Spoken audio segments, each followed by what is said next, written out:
Hallelujah. सबको praise the Lord. जय मसीह की। प्रभु यीशु मसीह का बहुत बहुत धन्यवाद हो। मेरे प्रियो, आज हम उसी शमूएल की किताब से परमेश्वर के कुछ वचन को हम सीखने की कोशिश करेंगे। और मैं चाहता हूं कि आज उसी एक अध्याय में आप बहुत कुछ सीखें, जो परमेश्वर का बहुत सारे रहस्य हैं और बहुत सारी सीखने की ज़रूरत है। जो पुराना नियम है उससे हम बहुत कुछ सीख सकते हैं। पुराने नियम के जो लोगों ने कैसी प्रार्थना की, कैसी गलतियां की, उन्होंने कैसे प्रभु को दुहाई लगाए, बहुत सारी ऐसी चीज़ें हैं जो हम पुराने नियम से सीख सकते हैं। जितना नया नियम ज़रूरी है उतना हमारे लिए पुराना नियम भी ज़रूरी है। तो मैं चाहता हूं कि आप पुराना नियम को भी पढ़ें। आप एक जो परमेश्वर के जो दास हुए, जो दासियां हुई, जो परमेश्वर के नबी हुए, जो परमेश्वर के साथ चलने वाले व्यक्ति हुए, वो कैसे परमेश्वर के साथ बने रहे, उन्होंने कैसे परमेश्वर से आशीष ली। ठीक है, हमने पहले शमूएल के अध्याय में ये पढ़ा कि एल्काना की जो दो पत्नी थी, एक पनिन्ना और दूसरा हन्ना। और पनिन्ना बहुत ही ज़्यादा आशीषित थी, लेकिन जो हन्ना थी वो आशीषित नहीं थी। उसके पास सबसे बड़ी जो कमी थी वो थी बाँझ थी। उसके पास कोई एक बच्चा भी नहीं था और वो इतनी ज़्यादा टूट गई थी और इतनी ज़्यादा वो अपने मन में उदास रहती थी, इतनी ज़्यादा वो रोती थी। और एल्काना भी उसे समझाता था, क्या मैं 10 पुत्रों से भी अच्छा नहीं हूँ? मैं बहुत सारी तेरे लिए चीज़ें करता हूँ, तुझे दुगना दान दिया करता हूँ, हर एक चीज़ में तेरे लिए करता हूँ, तू फिर भी खुश क्यों नहीं है? तू फिर भी क्यों रोती है?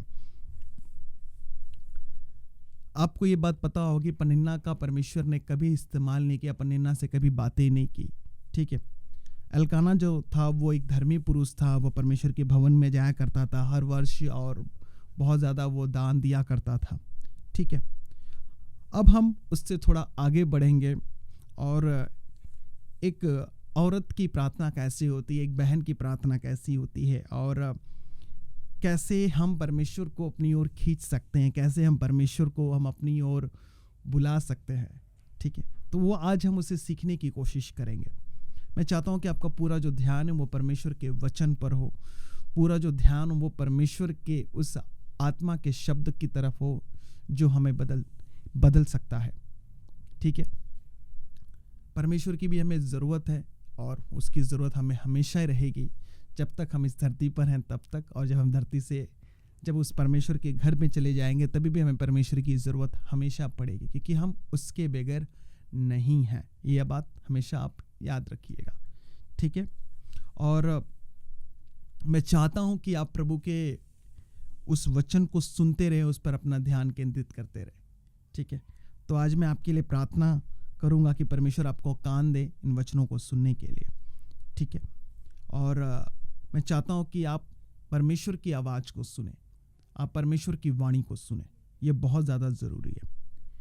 आप स्क्रीन पर देखिएगा, अध्याय 1 वचन में 9 से आपके लिए पढ़ूंगा। तब सिलो में खाने और पीने के बाद हन्ना उठी और यहोवा के मंदिर के चौखट के एक बाजू के पास एलियाजर कुर्सी पर बैठा हुआ था। वह मन में व्याकुल होकर यहोवा से प्रार्थना करने और बिलक बिलक कर रोने लगी। और उसने यह मन्नत मांगी, हे सेनाओं के यहोवा, यदि तू अपनी दासी के दुख पर सचमुच दृष्टि करे और मेरी सुधि ले और अपनी दासी को भूल न जाए और अपनी दासी को पुत्र दे, तो मैं उसे उसके जीवन भर के लिए यहोवा को अर्पण करूंगी और उसके सिर पर छुरा फिरने न पाएगा। जब वो यहोवा के सामने ऐसी प्रार्थना कर रही थी तब एली उसके मुंह की ओर ताक रहा था। हन्ना मन ही मन कह रही थी, उसके ओठ तो हिलते थे परंतु उसका शब्द न सुन पड़ता था। इसलिए एली ने समझा कि वह नशे में है। तब एली ने उससे कहा, तू कब तक नशे में रहेगी? अपना नशा उतार। हन्ना ने कहा, नहीं हे मेरे प्रभु, मैं तो दुखिया हूँ। मैंने तो न तो दाखमधु पिया है और न ही मदिरा। मैंने अपने मन की बात खोलकर यहोवा से कही है। अपनी दासी को ओछी स्त्री न जान। जो कुछ मैंने अब तक कहा वो बहुत ही शोकित होने और चिढ़ाए जाने के कारण कहा है। एली ने कहा, कुशल से चली जा, इज़राइल का परमेश्वर तुझे मन चाहा वर दे। उसने कहा, तेरी दासी तेरी दृष्टि में अनुग्रह पाए। तब वो स्त्री चली गई और खाना खाया और उसका मुंह फिर उदास न रहा। हन्ना के इस कहानी से हम बहुत कुछ सीख सकते हैं। इतना हम बात जानते हैं कि हन्ना की जो सौत थी वो उसे बहुत ही ज्यादा चिढ़ाती थी, उसे बहुत ही ज्यादा वो कुड़कुड़ाती थी। उसका मन इतना टूट गया था, उसका हृदय इतना टूट गया था कि वो मंदिर के कोने में बैठकर बिलख बिलख कर रोने लगी। एलियाजक भी वहां पर था, वो भी उसको देख रहा था। उसे लगा कि वो मदिरा और वो दाखमधु पी हुई है, वो नशे में है। कभी कभी हमारी जिंदगी का जो दुख होता है, जो जिंदगी में जो सबसे बड़ा दुख होता है, वो जब लोगों के द्वारा जब सताए जाते हैं हम, जब लोगों के द्वारा, तो हमारा मन बहुत ही ज्यादा टूट जाता है।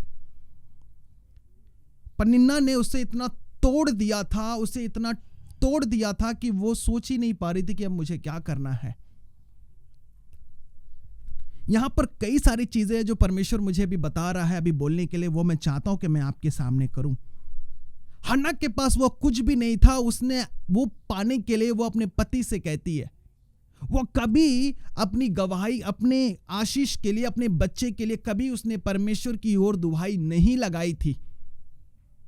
मैंने कहा था, मान लीजिए पनिन्ना के 10 बेटे थे, यानी मान लीजिए उसकी उम्र कम से कम 30 से 40 यानी 40 साल के आसपास की रही होगी। हो सकता है इससे ज्यादा भी हो, मेरा जैसा मानना है। परमेश्वर ने पनिन्ना का इस्तेमाल करके हन्ना को अपनी ओर मोड़ा। पनिन्ना का इस्तेमाल करके अगर पनिन्ना उसे ना चिढ़ाती, ना कोसती, तो कभी हन्ना परमेश्वर के पास नहीं आती। ये पहली चीज मैं आपको इसमें सिखा रहा हूं, उसमें और भी बातें हैं। परमेश्वर ने पनिन्ना जैसे स्त्री का इस्तेमाल करके हन्ना को तोड़ा और हन्ना परमेश्वर के पास आई और रोने लगी। कभी कभी परमेश्वर ऐसे लोगों का इस्तेमाल करता है जो हम उनसे बड़ी भागने की कोशिश करते हैं, उनका इस्तेमाल करता है अपनी ओर खींचने के लिए। हन्ना को टूटना यहां पर बहुत ही ज्यादा जरूरी था, जो परमेश्वर पनिन्ना के जरिए कर रहा था। कभी कभी परमेश्वर हमें ऐसे लोगों का इस्तेमाल हमारे जीवन में करता है जिनके बारे में हम सोच ही नहीं सकते। हो सकता है कभी गवर्नमेंट का भी इस्तेमाल करके हम मसीहों को परमेश्वर ठीक कर रहा हो सकता है कभी कोई ऐसे रिश्तेदारों को इस्तेमाल करके परमेश्वर हमें ठीक कर रहा हो, हमें तोड़ रहा हो। अब याकूब की जिंदगी में देखिए, याकूब का जो ससुर था, परमेश्वर उसका इस्तेमाल कर रहा था याकूब को तोड़ने के लिए। परमेश्वर मूसा को भी तोड़ रहा था, उसे 40 साल लगा, उसे भी परमेश्वर तोड़ रहा था उसके ससुर के जरिए। परमेश्वर ने उसकी जो फिरौन में जब वो था, वो जब फिरौन के घर में था, वो मिस्र में था, वहां का परमेश्वर ज्ञान इस्तेमाल नहीं करता, वहां के टेक्निक इस्तेमाल नहीं करता। परमेश्वर उसके अंदर से पूरा मिस्र निकाल रहा था, क्योंकि वो मिस्र के घर में पला बड़ा था। यहां पर सबसे पहली बात यह है कि परमेश्वर पनिन्ना का इस्तेमाल कर रहा था हन्ना को तोड़ने के लिए। आपको अपनी जिंदगी में परमेश्वर को यह अनुमति देनी पड़ेगी कि परमेश्वर आप मुझे तोड़िए।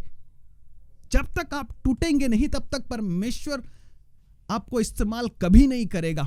परमेश्वर जानता था, परमेश्वर को पता था, परमेश्वर सब कुछ जानता था कि मैं इसके जरिए एक याजक को उत्पन्न करूंगा। वो याजक जो साउल का अभिषेक करेगा, वो जो दाऊद का अभिषेक करेगा। परमेश्वर पनिन्ना का इस्तेमाल कर रहा था यहां पर हन्ना को ठीक करने के लिए। हन्ना के पास कुछ भी नहीं था, वो कभी भवन में आई नहीं, वो प्रभु के सामने कभी प्रार्थना ऐसी की नहीं थी। परमेश्वर वो टूटा हुआ प्रार्थना चाह रहा था उससे, वो उससे एक अद्भुत प्रार्थना चाह रहा था। आज हो सकता है कि परमेश्वर जब हमें तोड़े, जब हमारे ऊपर बहुत ज्यादा संकट हो, तो परमेश्वर हमारे हृदय की प्रार्थना को सुनना चाहता है, जो अंदर से, जिसमें कोई मिलावट नहीं, वो प्रार्थना परमेश्वर सुनना चाहता है। और वही प्रार्थना के लिए परमेश्वर कभी कभी लोगों का भी इस्तेमाल करता है। अगर यूसुफ के उसके भाई गड्ढे में नहीं डाले होते तो यूसुफ मिस्र में नहीं गया होता। वो मिस्र में उसे जाना बहुत ही ज्यादा जरूरी था। हर एक वचन के पीछे परमेश्वर की प्रॉमिस होती है। परमेश्वर ने यही प्रॉमिस उससे जो अब्राहम से किया था, वो उस प्रॉमिस के नीचे था यूसुफ। परमेश्वर अपना काम कर रहा था। परमेश्वर को कभी कभी तोड़ने के लिए हमें परमेश्वर कुछ लोगों को हमारे आसपास खड़ा कर देता है, जो हमें टॉर्चर करते हैं, जो हमें सताते हैं। हमें क्या करने के लिए? नम्र और दीन बनाने के लिए। पनिन्ना का परमेश्वर ने इसलिए यहां इस्तेमाल किया कि हन्ना को तोड़ना जरूरी था। हन्ना जैसे कि स्त्री को परमेश्वर ने तोड़ा, हन्ना जैसे स्त्री को। उसके पास पुत्र नहीं था, उसके पास कुछ भी नहीं था। मेरे प्रियो, यही परमेश्वर काम कर रहा था उसकी जिंदगी में। जब मैं नहीं टूटूंगा तो फिर मेरे अंदर से अच्छी चीजें कैसे बाहर आएगी। राई का दाना जब तक कुचला ना जाए उसमें से तेल बाहर नहीं आता। ऐसे ही परमेश्वर हमें कुचलता है लोगों का इस्तेमाल करके, तो इससे हमें घबराना बिल्कुल नहीं है। बहुत लोग डर जाते हैं। परमेश्वर ने मेरा बड़ा इस्तेमाल किया, मेरी गवाही अगर मैं आपको बताऊं तो आप हैरान हो जाओगे। परमेश्वर ने इतना मार खाया, इतने मार खाए, कभी पीठ लाल, कभी हाथ लाल, कभी पैर लाल।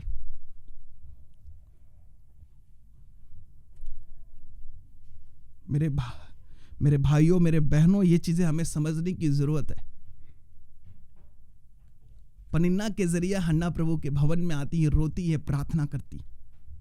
बताता है, बाइबल बताता है कि वो सिलो में खाने और पीने के बाद हन्ना उठी और यहोवा के मंदिर के चौखट के एक बाजू के पास एली याजक कुर्सी पर बैठा होता, वहां मन में व्याकुल होकर वो यहोवा से प्रार्थना और बिलक बिलक कर रोने लगी। यहोवा से वो प्रार्थना करने लगी, बिलक बिलक कर रोने लगी। अगर आप उसके ठीक अगर 16वें वचन में अगर आप पढ़ेंगे तो वो दासी को ओछी स्त्री ना, जो कुछ मैंने अब तक कहा है वो बहुत ही शोकित होने और चिढ़ाई जाने के कारण कहा है। वो इतना चिढ़ाई गई थी, उसको इतना चिढ़ाया गया था, उसको इतना उसके ऊपर कहते पत्थर मारा गया था कि वो उससे बर्दाश्त नहीं हुआ। वो परमेश्वर के पास आई। परमेश्वर कभी अन्य जातियों का इस्तेमाल करता है, कभी अन्य लोगों का इस्तेमाल करता है। वो कभी क्रूर लोगों का इस्तेमाल करता है, कभी गुस्से वाले लोगों का इस्तेमाल करता है, कभी वो झगड़ा करने वाले लोगों का इस्तेमाल करता है कि हमारा क्या रिएक्शन है, हमारा क्या ट्रीटमेंट है। वो प्रभु कभी कभी हमारे जरिए देखना चाहता है। पनिन्ना क्यों यहां पर चिढ़ा रही थी? पनिन्ना इसलिए उसे चिढ़ा रही थी क्योंकि हो सकता है यह परमेश्वर की ओर से एक था, और क्योंकि हन्ना को परमेश्वर तैयार कर रहा था एक गुड मदर के लिए, एक अच्छी मां बनाना चाहता था, एक अच्छी उसे मदर बनाना चाहता था। इसलिए परमेश्वर पनिन्ना का इस्तेमाल करके उसे अच्छी मदर बना रहा था। हो सकता था परमेश्वर एक अच्छी मां बनाकर उसे खड़ा रखता था, जो शमूएल के लिए बागा बनाए, जो बहुत सारी चीजें, उसे एक केयरलेस मदर ने उसे केयरफुल वाला मदर, मतलब एक कहते ना संभालने वाली माता उसे परमेश्वर बना रहा था। जब तक आपको कोई चीज संभालने नहीं आता, परमेश्वर वो चीज कभी नहीं देता। हो सकता था कि ये हन्ना कभी पनिन्ना से सीख ही नहीं पाई, उसके बच्चों को देख ही नहीं पाई। मैं नहीं मानता हूं कि पनिन्ना एक गुड मदर थी। मैं मानता हूं कि हन्ना एक गुड मदर थी, पनिन्ना एक गुड मदर नहीं थी। अच्छी मां जो होती है वो कभी, जिनके पास बच्चे नहीं होते, जिनके पास कुछ नहीं होता, वो उनको कभी चिढ़ाते नहीं है। Peninnah is not good mother. आपके पास बहुत कुछ क्यों ना हो, अगर आपके पास उसे केयर करने नहीं आता, आपको उसको आदर देने नहीं आता, परमेश्वर कभी उस चीज को ग्रहण नहीं करता। कभी भी पनिन्ना ने परमेश्वर को धन्यवाद नहीं किया होगा, कभी भी परमेश्वर को उसने याद नहीं किया होगा, कभी वो बैठकर प्रभु के चौखट पर उसने प्रार्थना नहीं किया होगा। उसे केवल गिफ्ट लेना पसंद था, गिफ्ट देना उसे पसंद नहीं था। आपको यही एक बात समझने की जरूरत है, हन्ना को परमेश्वर तोड़ रहा था किस लिए? उसे अपनी ओर खींचने के लिए। जब भी परमेश्वर आपको तोड़े तो आपको चिंता नहीं करना, आपको यह चीज समझना पड़ेगा कि परमेश्वर मुझे अपनी ओर खींच रहा है। हो सकता है परमेश्वर आपका बैंक बैलेंस जीरो करके आपको अपनी ओर खींच रहा, हो सकता है परमेश्वर आपकी पूरी प्रॉपर्टी को हटाकर आपको अपनी ओर खींच रहा हो सकता है परमेश्वर चारों तरफ अंधेरा करके वो आपकी तरफ अपनी ओर खींच रहा हो। हमें बिल्कुल घबराना नहीं है उसमें। परमेश्वर के साथ हमें क्या करना है? एक सहकर्मी बनकर हमें काम करना है। अय्यूब को आप देख लो, अय्यूब की जिंदगी कैसे थी। दाऊद को देख लो, दाऊद की जिंदगी कैसे थी। बाइबल बताते हैं अब्राहम परमेश्वर के साथ साथ चला, अब्राहम को भी परमेश्वर तोड़ा। जब तक वो सिद्ध नहीं बना तब तक परमेश्वर ने उसे पुत्र नहीं दिया। जब तक अब्राहम और सारा सिद्ध नहीं बनी, जब तक पूरा भरोसा उनके परमेश्वर पर नहीं है, तब तक परमेश्वर ने उन्हें कुछ भी नहीं दिया। तू मेरी उपस्थिति में चलता जा, तो सिद्ध होता जा, तब परमेश्वर ने उसे देना शुरू किया। जब तक आप परफेक्टनेस, जब तक आप अपने आप को पूरी तरीके से परफेक्ट नहीं करेंगे, परमेश्वर कुछ नहीं देगा। हन्ना की इस गवाही से, हन्ना की इस कहानी से मैं यही चीज समझ रहा हूं जो मैं आपको बता रहा हूं। अगर आपके जिंदगी में बड़े रास्ते, बड़ी चीजें क्यों नहीं मिल रही, बड़ी चीजें क्यों नहीं आ रही आपकी जिंदगी में, बड़ी गवाही क्यों नहीं आ रही? क्योंकि हम उस बड़ी गवाही के लिए अभी तक तैयार नहीं हुए। परमेश्वर को यही कहना है कि प्रभु मुझे तोड़, मुझे तैयार कर। जैसे परमेश्वर ने मूसा और अब्राहम को तैयार किया, जैसे परमेश्वर ने यूसुफ को तैयार किया प्रधानमंत्री बनने के लिए, कैसे परमेश्वर ने पौलुस को तोड़ा, कैसे परमेश्वर ने पतरस को तोड़ा। जब तक परमेश्वर तोड़ता नहीं किसी को, तब तक वो कुछ नहीं करता।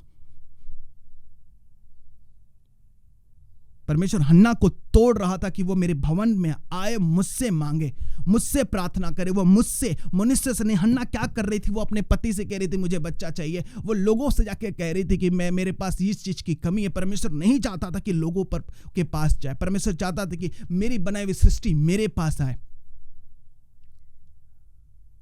आज हम मनुष्यों की, आज हम सबकी, मेरी भी वरन हम सबकी यही प्रॉब्लम है कि आज हमारे जो एक्सपेक्टेशन, आज हमारा जो ध्यान है ना, वो मनुष्यों पर है। शायद हमसे इससे कुछ मदद मिल जाए, हमसे उससे कुछ मदद मिल जाए, हम उनके पास चले जाते हैं, थोड़ा वो हमारी मदद करते। परमेश्वर चाहता है कि हम पूर्ण निर्भर उस पर रहे। परमेश्वर पूरी निर्भरता यहां हन्ना से मांग रहा था। मैं तुझे बच्चा दूंगा, मैं तेरा बनाने वाला परमेश्वर हूं। उसको यह बात याद रखना चाहिए कि परमेश्वर ने कैसे एक सारा को बच्चा दिया, कैसे परमेश्वर ने इसहाक को बच्चा दिया, कैसे परमेश्वर ने रिबिका और राहेल को बच्चा दिया। इन सारे चीजों को उसको ये सारी चीजें पता थी, ये सारे सब कुछ थी, लेकिन कभी उसने परमेश्वर की चौखट में नहीं आई। उसे चौखट पर लाने के लिए परमेश्वर ने पनिन्ना का इस्तेमाल किया। बहुत सारे लोगों का परमेश्वर इस्तेमाल करता है आपको अपनी ओर खींचने के लिए। परमेश्वर खुद इस्तेमाल करता है।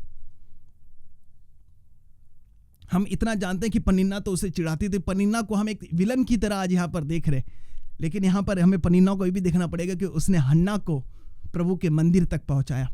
हमारा दुख प्रभु के पास पहुंचाता है। हमारा दुख प्रभु क्या करता है? उसे मजबूत करता है। आपको पीस चाहिए या आपको प्रॉब्लम चाहिए? समस्या हमें मजबूत करने के लिए, हमें प्रभु की ओर खींचने के लिए। इतना वो बिलक बिलक कर रो रही थी, इतना रो रही थी कि अली याजक उससे देखकर कहता है कि वो नशे में है।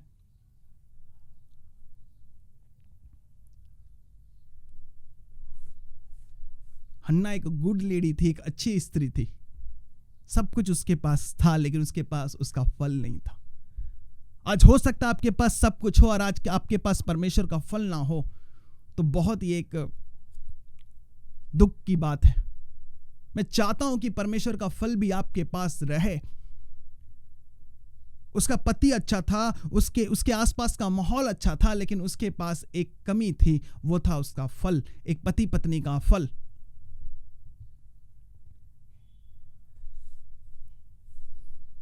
सिलो में खाने और पीने के बाद हन्ना उठी और यहोवा के मंदिर के चौखट के एक बाजू में एली याजक कुर्सी पर बैठा हुआ था। वह मन में व्याकुल होकर यहोवा से प्रार्थना और बिलक बिलक कर रोने लगी।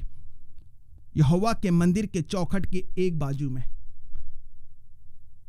आपको भी प्रभु के मंदिर में आना है और उसके बाजू में एक बाजू, किसी भी एक कोने में बैठकर चुन लेना है और रो रो के प्रार्थना करना। प्रभु दुखी की प्रार्थना को वह तुच्छ नहीं समझता है।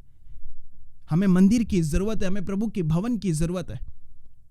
एक किसी ने हमें बहुत लंबा चौड़ा पोस्ट भेजा, एक मैसेज किया, कहा कि परमेश्वर के मंदिर तो हम है, हमें चर्च की क्या जरूरत है? हम परमेश्वर के मंदिर है, आप क्यों लोगों से प्रभु के भवन के लिए पैसे मांग रहे हो? क्यों प्रभु के कामों के लिए आप पैसे मांग रहे हो? मंदिर की क्या जरूरत है? मंदिर हम है। फिर परमेश्वर से मैंने पूछा, परमेश्वर मैं इसका क्या जवाब दूं? मेरे पास तो कोई शब्द नहीं है, तू मुझे बता। फिर परमेश्वर ने मुझे दिखाया, मुझे बताया कि क्या तुम अपने बच्चों को स्कूल में नहीं भेजते हो? जो स्कूल है वो भी तो एक छत है, वो एक छत के नीचे बैठकर पढ़ते हैं। क्या वो रोड पर पढ़ते हैं? क्या वो सड़क पर बैठकर पढ़ते हैं? उनके लिए भी एक छत बनाया गया है। वो एक छत के नीचे बैठकर, जहां पर पंखा है, जहां पर लाइट है, जहां पर बेंच लगी हुई है, जहां पर जैसे छुट्टी होता है वहां पर ताले लग जाते हैं, वहां पर बहुत सारी चीजें, वहां पर जो सारे बच्चे आकर इकट्ठे होते हैं, पढ़ते हैं, वो एक छत के नीचे बैठकर, वो एक शिक्षा का मंदिर के नीचे बैठकर वो पढ़ाई करते हैं। क्या आप अपने बच्चों को ऐसे ही भेज देते हो, हाँ बेटे ये बुक ले और जा पढ़? नहीं, आप एक उसे रजिस्टर्ड जगह पर, आप उसे एक चार दीवारी के बीच में, जहां पर चारों तरफ से पैक होता है, सिर्फ उसको एक बोर्ड दिखता है, एक टीचर दिखती है और बहुत सारे बच्चे होते हैं, वो बैठकर उनके बीच में वो पढ़ाई करता है। क्या आप अपने बच्चों को ऐसे ही किताब और बुक लेकर उसे भेज देते हो, जा बच्चा पढ़ाई कर? नहीं, आप उसे एक रजिस्टर्ड एक स्कूल में भेजते हो, एक यूनिवर्सिटी और कॉलेज में भेजते हो, क्योंकि वो एक छत बना रहता है, वो छत के नीचे शांति से पढ़ाई करता है। आप जिस घर में रहते हो, क्या वो एक छत नहीं है कि आप ऐसे खुले चारों तरफ? आपको घर की क्या जरूरत? आप जंगल में भी रह सकते हैं, आप जंगल में रहिए। आप क्यों छत? आपको क्यों घर की जरूरत? आपको क्यों एक फ्लैट? आपको क्यों एक कमरे की जरूरत है? क्योंकि आपको एक शांति से, जहां पर आप अपनी प्राइवेसी से आप वहां पर बैठकर आप खाना बना सको, रह सको, आपको जैसा रहना आप उसमें वैसे रह सको। वहां पर कोई आपको टोकने के लिए नहीं आएगा।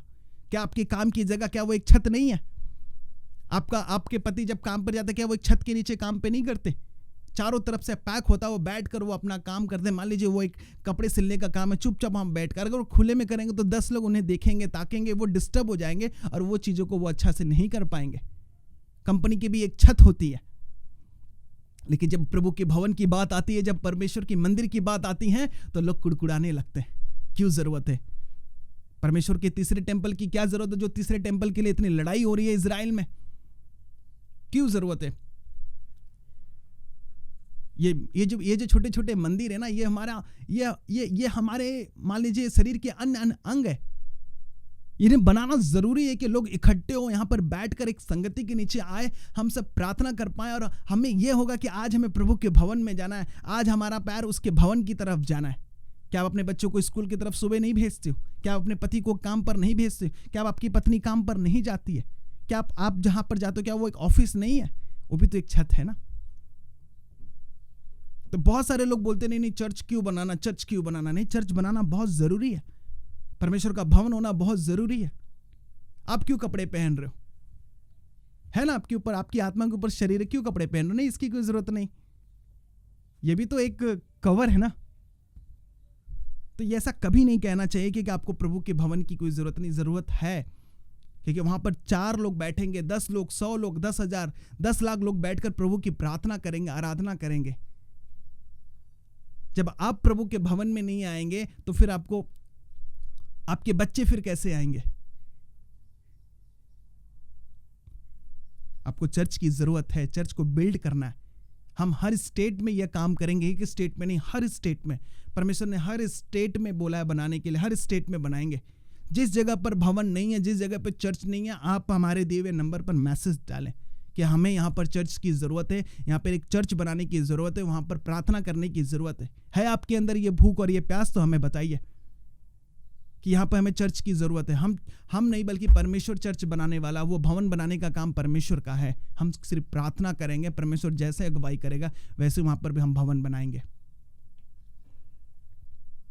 मैं चाहता हूँ कि आप प्रभु के भवन में आए, आप प्रभु पर बैठकर प्रार्थना करें। इसीलिए मेरे प्रियो, बाइबल बताती है कि यहोवा के मंदिर के चौखट के एक बाजू में पास एली याजक कुर्सी पर बैठा हुआ था, और हन्ना वहां पर मन में व्याकुल होकर प्रार्थना और बिलक बिलक कर रोने लगी। वो मंदिर में आकर प्रार्थना कर रही थी, भवन में आकर प्रार्थना कर रही थी। एक संगति में होना बहुत जरूरी है, एक याजक के नीचे रहना बहुत जरूरी है जो आपको अगुवाई कर पाए।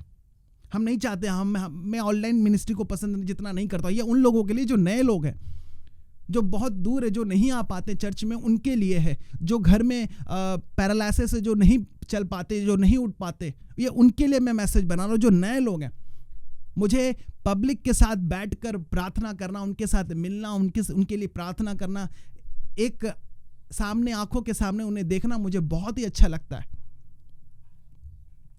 मैं अगर यहाँ पर एक अच्छा खाना बना दूं और मैं कह दूं ये लीजिए खा लीजिए जी, बहुत अच्छा बना, टेस्टी बना है, आंखों के 2 मिनट सुकून तो आएगा। जब वो पूरा पेट में जाएगा तब कहेंगे वाह यार, कितनी मस्त सब्जी बनी थी, कितनी मस्त भाजी बनी थी यार, ऐसा हमें वापस मिल जाए खाने के लिए।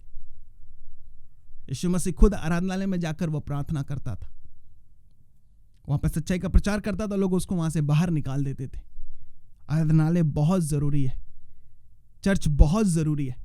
जैसे आपके लिए घर की जरूरत है, वैसे प्रभु का एक भवन भी होना बहुत जरूरी है। हाँ, जहां पर हर एक लोग उद्धार पा सके, प्रभु का वचन सुन सके, वहां पर बपतिस्मा ले सके, आपके बच्चे परमेश्वर के लिए तैयार हो सके, यह बहुत ज्यादा जरूरी है। परमेश्वर ने हन्ना से बात किया था, हन्ना को अपनी तरफ खींचा, वो परमेश्वर के भवन में आई। लोग भी प्रभु के भवन में आएंगे, लोग भी परमेश्वर के पास आएंगे, वो प्रभु से प्रार्थना करेंगे, एक पवित्र जगह पर होकर वो प्रभु से प्रार्थना करेंगे कि लोगों का उद्धार हो। जो चर्च परमेश्वर बनाएगा उससे हम अपने सर पर उठाकर तो लेकर तो नहीं जाएंगे, वो चर्च वहीं रहेगा आने वाली जनरेशन के लिए, आने वाले लोगों के उद्धार के लिए। 200 रुपए की फिल्म के टिकट लोग खरीद लेते हैं, 400 रुपए का दारू खरीद लेते हैं, 200 का नशा ले लेते हैं, बहुत सारी ऐसी चीजें खरीदते हैं जिसको परमेश्वर मना करता है, फिर भी हम उसे खरीदते हैं क्योंकि हम उसकी तब तक इस्तेमाल करते हैं जब तक वो हमें नुकसान न दे। जब आपका नुकसान होने लगता है तब आप चीजें छोड़ देते हैं, लेकिन चर्च कभी नुकसान नहीं करता। चर्च आपको फायदा देगा, आपको मसीह से जोड़ेगा, आपको पिता से आपका रिश्ता मजबूत करेगा, आपको वचन वो देगा। अलग अलग प्रभु के दास आएंगे, आपके लिए प्रार्थना करेंगे, अलग अलग लोग आएंगे, अलग अलग जगह के लोग आके बैठकर वहां पर स्तुति आराधना करेंगे, प्रभु की महिमा होगी, लोग बचाए जाएंगे, उद्धार का काम होगा। मेरे प्रियो, मैं चाहता हूं कि आप सब लोग प्रार्थना करें अपने स्टेट के लिए। जहां पे चर्च नहीं है हम वहां पर जरूर परमेश्वर हमें अगुवाई करेगा, वहां पर चर्च बिल्ड करेंगे, वहां पर हम बनाएंगे, वहां पर पास्टर रहेंगे, पास्टर्स आपके लिए प्रार्थना करेंगे, पास्टर्स परमेश्वर हमसे कहेगा वहां पर हम पास्टर नियुक्त करेंगे, वहां पर पास्टर्स आपके लिए प्रार्थना करेंगे, आप वहां पर जाएंगे, प्रार्थना करेंगे, आप चर्च का हमें फीडबैक देंगे कि यहाँ पे मिनिस्ट्री कैसे चल रही है, आप हमें बताएंगे, जो पब्लिक है वहाँ की वो हमें पर्सनली बताएंगे कि हाँ भाई चर्च में ये हो रहा है, चर्च में ये हो रहा है, चर्च में ये हो रहा है, इतने लोग उद्धार पा रहे हैं, ये गड़बड़ी हो रहा है, हर एक चीज़ हम चाहते हैं कि आप लोग हमें आप रिपोर्ट करें। मैं कह रहा, मैंने पहले दिन से कहा कि हम आपके साथ पारदर्शी रहना चाहते हैं, वैसे ही सेवकाई होगी अच्छी, हम पारदर्शी एक दूसरे के सामने रहेंगे, बुराई किसी की नहीं करनी है, न्याय किसी का नहीं करना है, न्याय करने का काम केवल परमेश्वर का है, हमें प्रार्थना करनी है। हम तो सारे लोग टूटे फूटे लोग थे ना। चर्च क्या है? एक गैरेज है जहां पर एक पुरानी गाड़ी आती है, रिपेयर होती है। चर्च एक गैरेज है। हो सकता है चर्च इतना अच्छा ना हो, कलर पेंटिंग डेंटिंग अच्छा ना हो, लेकिन वो गाड़ी जरूर ठीक करेगी यीशु मसीह के नाम में। आप ठीक होकर जाएंगे अपनी जिंदगी में, आपकी जिंदगियां ठीक होंगी यीशु मसीह के नाम में। परमेश्वर आपको हन्ना की तरह आशीष करेगा, वो हन्ना की तरह फल देगा। आपको एक टूटना बहुत जरूरी है, आपको अंदर से टूटना बहुत जरूरी है। हन्ना अंदर से टूट गई थी। हन्ना को परमेश्वर ने पिन्हना का इस्तेमाल करके उसे अपनी ओर खींचा। तो जब भी आपके लाइफ में अगर कोई ऐसी तकलीफ, ऐसे मुश्किलें आए, लोग जब कुड़कुड़ाने लगे, लोग जब चिल्लाने लगे, तो आपको बिल्कुल टेंशन करने की जरूरत नहीं। परमेश्वर आपको तोड़ रहा है, वो आपको बना रहा है। वही सेवक को परमेश्वर बहुत इस्तेमाल करता है जिसको ज्यादा तोड़ता है। हाँ, जिसको वो बेटा बना लेता है उसको कोड़े भी लगवाता है। तो टूटना जरूरी है। यहां पर परमेश्वर ने हन्ना को तोड़ा। जब आप हन्ना की तरह टूटेंगे, प्रभु आपको आशीष करेगा, प्रभु आपको ब्लेस करेगा।